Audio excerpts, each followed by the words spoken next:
So good day everyone, especially to you sir. Before we will tackle or before we will go to our discussion, let me introduce myself as a presenter. I am Reinhardt R. Kabasag and with the group mates Mr. Katien, Kayanong Jan, and also Tekar Joshua. So our topic for today is all about product processing milk or product milk processing. So unsa diya ang product milk processing? Product milk processing is a milk from it is a raw milk from gikan sa farmers which turns into a product such as yogurt, mga cheese. So mo na siyang mga kuano kanang mga example sa to ang milk nga gi-transform o kuan kanang into product para mag-expand yung shelf life, and also kay perishable man siya. So ang purpose sa pag-process is para mag-expand ang shelf life ug ma-preserve eksakto. So let's go on to the introduction to milk as a raw material. So milk is a nutrient-rich liquid produced by the mammary glands of mammals. It is a primary source of nourishment for young mammals before they can digest other foods. So it means that the raw milk is gikan na siya sa mga mammals such as cattle, goat, buffalo. So makuha na siya sa mammary glands, which is the primary source nga food sa young mammals nga ginakuha nila aya sila mag-digest og kanang mga example sagbot na siguro erang ginakaon ana sagbot.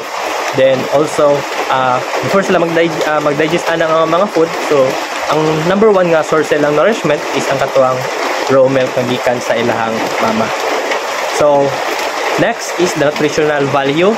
So as we can see in nutritional value, it contains high nutrients density such as protein, fats, carbohydrates, minerals, and vitamins. So as we can see in the picture, makita nato diya ang mga kuha nato sa milk, which is kanang lactose. For example, lactose, which is for carbohydrates, and proteins such as whey proteins, nga na siya. So dagan gitag benefits nga makuha sa gatas. That's why nga it's important na i-preserve o also ikuan siya need siya iagi o ganang process para mag-expand yung shelf life, and para sa maka-benefit ang mga tao kay usa na siya sa primary or isa siya sa pinaka-highest o mga nutrients nga ma-consume sa mga tao. So also makita po din nato sa nutritional value nga ang mga components nila. Makita nato yung components sa different sa sample buffalo and buffalo and kaning cow sa every 100 ml. So makita nato yung components na ang sa cow is 4 makita nato 4 so makita nato ang difference diyan nga mas highest gud ang karabaw o makuha na itong nutrients. So sa every 100 ml. So for example, kung papilion mo o kanang gatas nga tag-as kayo o kanang mga nutrients, so dito go sa buffalo kay kuan man nila mas tag-as man og nutrients nga makuha dito, and dito po sa cow it's better gyapon siya nga kuan, pero dili kayo siya nga high nutrient dito compare sa buffalo. So to continue, so as you can see in this slide, milk fat color. So makita daw sa picture nga there is different types sa gatas ang color niya, which is yellow and white. So makita nato ang yellow nga color sa gatas, which is cattle and cow.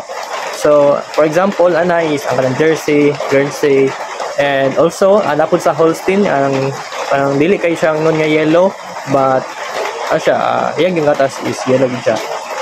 So yung carotene, precursor of vitamin A.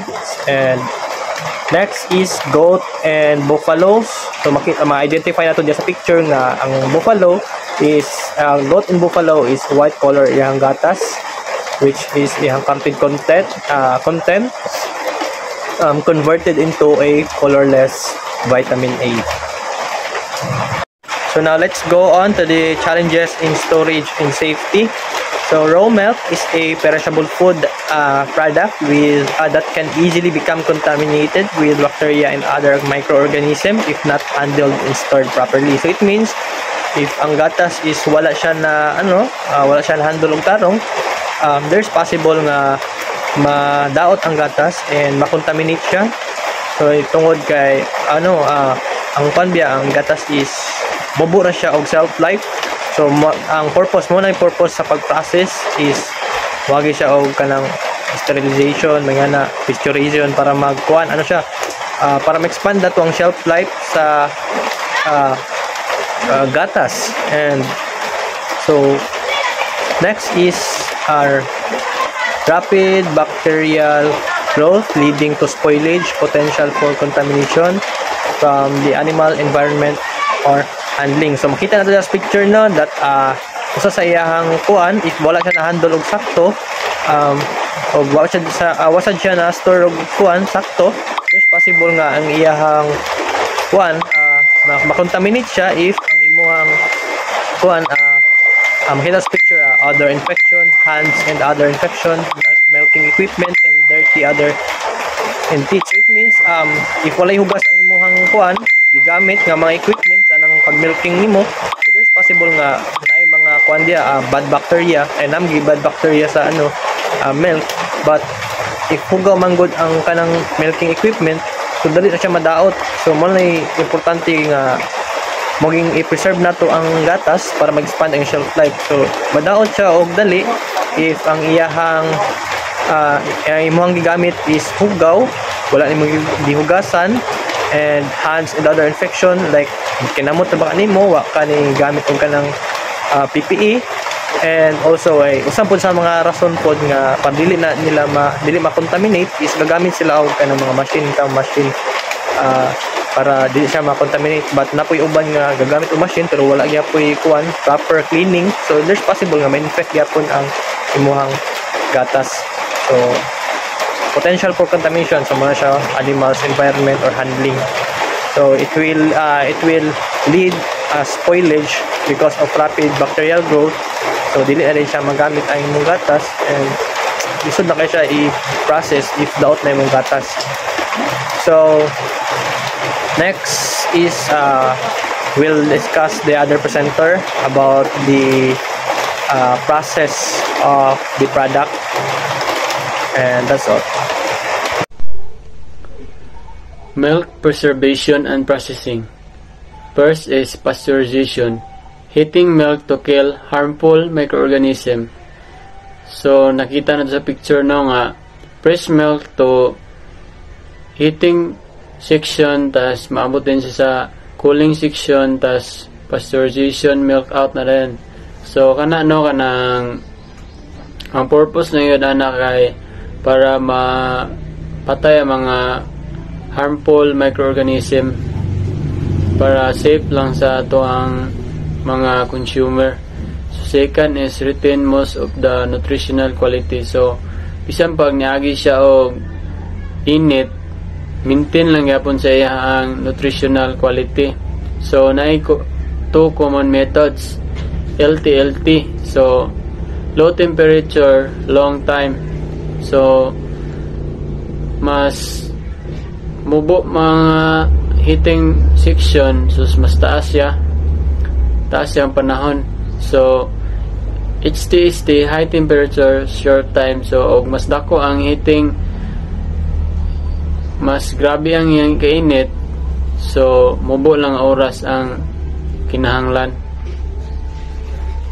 Sterilization is a more intense heat treatment than pasteurization. So mas grabe ni siya nga kainit kaysa sa pasteurization, no? So aim at killing all microorganism. So kani is mas grabe man siya, di mas daghan nga diyang mapatay nga microorganism. And also spores in milk. Ang spores in milk is mo gini siya ang pinaka basic nga naagid siya sa milk nga microorganism, or siya gid ang sinugdanan gid sa tanan nga microorganism nga naa sa milk. So resulting in a shelf-stable product at room temperature.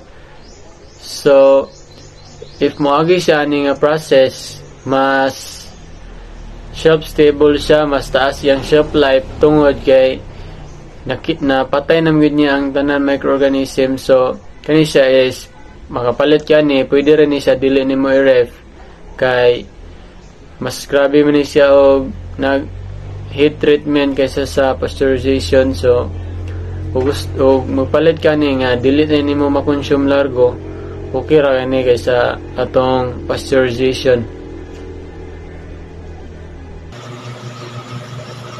Homogenization is a mechanical process that reduces the size of what globules in milk and dispersed evenly throughout the liquid by preventing the cream from separating. For example, nakay fresh milk nga sa kabaso, then imo siyang gibiyaan within a few hours, inigbalik nimo naa siya mabuo bitaw nga thick cream layer parehas anang oil. Muna siya ginatawag nga fat separating. Then ang example po sa homogenize kay kanabitang mapalit na to sa mga store, either fresh Nestle fresh milk or Alaska fresh milk. O gimo po nang ibubo sa baso, na siya smooth cream o uniform siya kay tungod na homogenize na siya. Wala siya mabuo-buo bitaw nga mga kuan anang cream floating kay tungod nga nakuha na siya na homogenize. Fermentation. Fermentation is a process where microorganisms such as bacteria or yeast convert to lactose, milk, sugar into lactic and to other compounds, altering the flavor, texture, and preservation of milk. The first one is atong i-heat ang milk about 85 Celsius para mamatay ang mga unwanted bacteria and to denature the proteins, ensuring the yogurt has a smooth texture.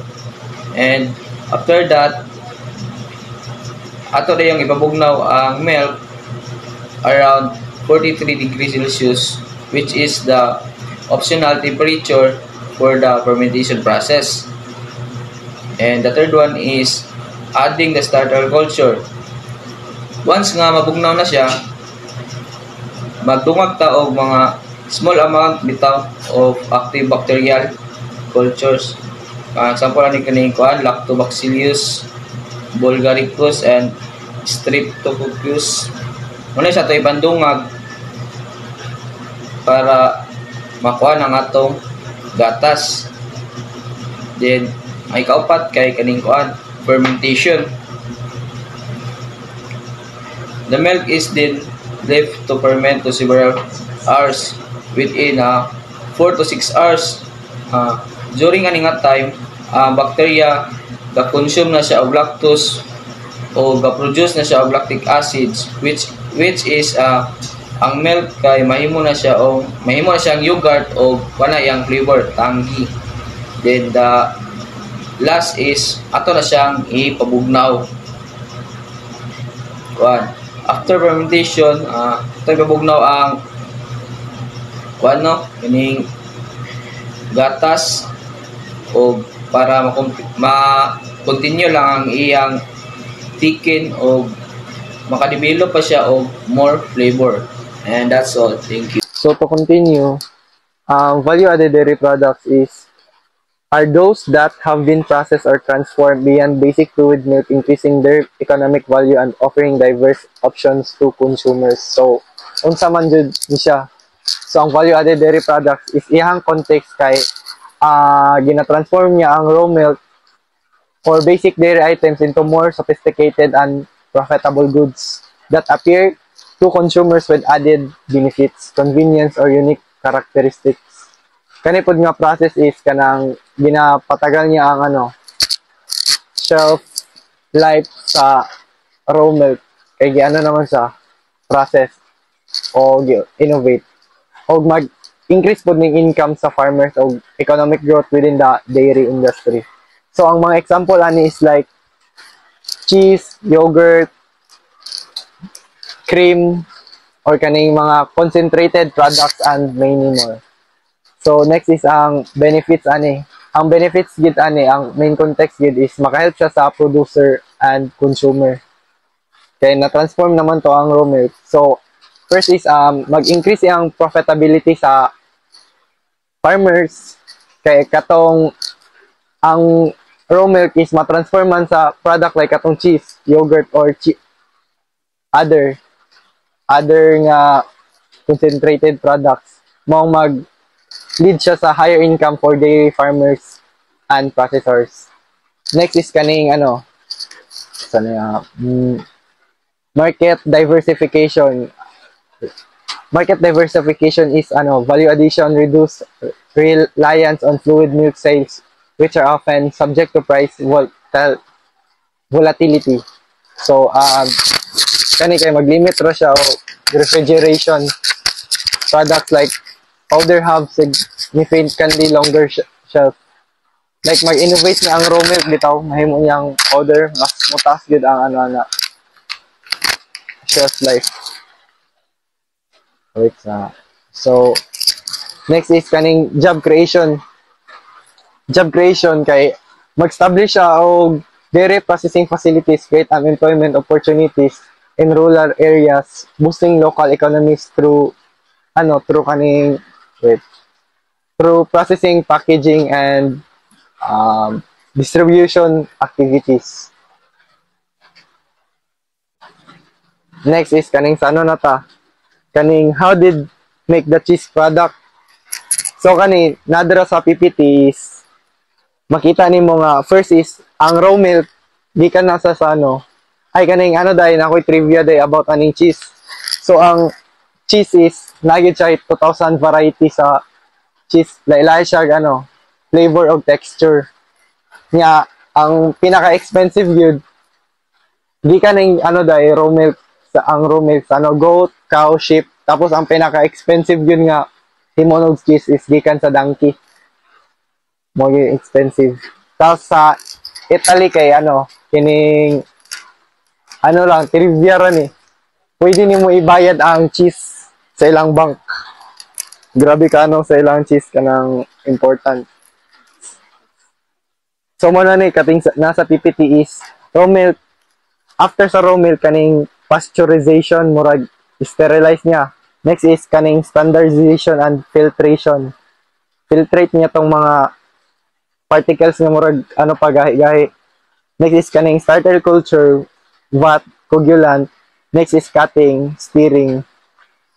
Next is kaning the curd whey mixture, draining the whey. Next is pressing, salting dayon. Tapos next is mold, kato nang gibutang na nila sa mold katong dagko na kayo para ma-storage na. Next is kaning pagbutang nila sa mold is na drain na nila, drain or whey. Mo dai na ni after aning pagka-storage nila, marketing na din og packaging. Kani daing storaging kay kanang murag sa ilahang normal cheese ra kay bakterya man gyud ang mag-ana para mahimong cheese. Napoy uban nga dugayon gyud nila store. Kay the more nga mas dugay, mas dami daw ang cheese. Mo po ilaha. So next PPT is kanina tang sanitation, food safety, and storage. There's nga baling guys. So sanitation, maintaining and hygienic condition through the milk production and processing chain to prevent contamination. Yes, important yun ni sa ang sanitation kay if makontaminate tayo mong product, dako man kag ma-incur ato nga loss sa inyong pag-process sa inyong business, mong makalugi sa inyong ingana mong gina-insure gid nga ang sanitation. So next is kaning food safety. So food safety is implementing practices and procedures to ensure that milk and dairy products are safe to consume and do not cause foodborne illnesses. So gina-ensure gid nato pud sa mga consumer nga ilang health risk. Lain pod balikan ka sa imong product tungod ana magkaano sila, sakit sila. Gina-ensure gid na nga safe sila para all goods to go ra. Mong ginaano gid ang ensure ang food safety. Luoy pod kayo anang di ninyo gina-ensure ang mga consumer ninyo patakara mo gano dira. Mong gina-ensure. Next is kaning storage. So storage is maintaining an appropriate temperature and condition to preserve the quality and safety of milk and dairy products. Ginaano ni siya kaning gina-maintain nimo ang temperature para ma-preserve ang quality sa imong product para ma-sell gid nimo tarong kay dili gid pwede sa standard dili gid standard if dili nimo ma-preserve iyang quality. Ginastore ni siya consistent sa refrigerator between 0 and 4 Celsius or 32 Fahrenheit and 32 Fahrenheit to 39 Fahrenheit. So next is kaning conclusion na namo. So milk is a healthy important food but it can spoil easily if not handled properly. Morning important yun sa di ka ng raw milk nganong important ang value added dairy product nga pag-process kay daghan man siya pwede mas mo longer gid ang shelf life sa raw milk pag i-process pa. Tas mga preferences pod sa customers ilang gusto lahi man gyud type ang namang gyud kung makuhaan ang product o kaning fats. And to keep milk safe and fresh, different processes like pasteurization, sterilization, homogenization, and fermentation are used. This method help kill harmful bacteria. Motong gingon nga sanitation sa gyud para di makontaminate og mga bacteria. Improve the texture and allow milk to be made into many different products like cheese, yogurt, butter, and ice cream. Keeping everything clean, following food safety rules, and storing milk at the right temperature are very important. Important yun, guys. Kaya para ma-preserve yun siya tarong. Kaya para if mag-deliver ka, dito ang mas malonger pa yun ang shelf life niya.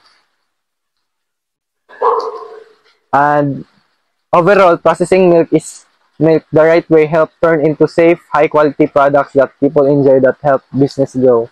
So, the more nga safety imong product, quality imong product, nga daghan to kag ma-process ato nga product.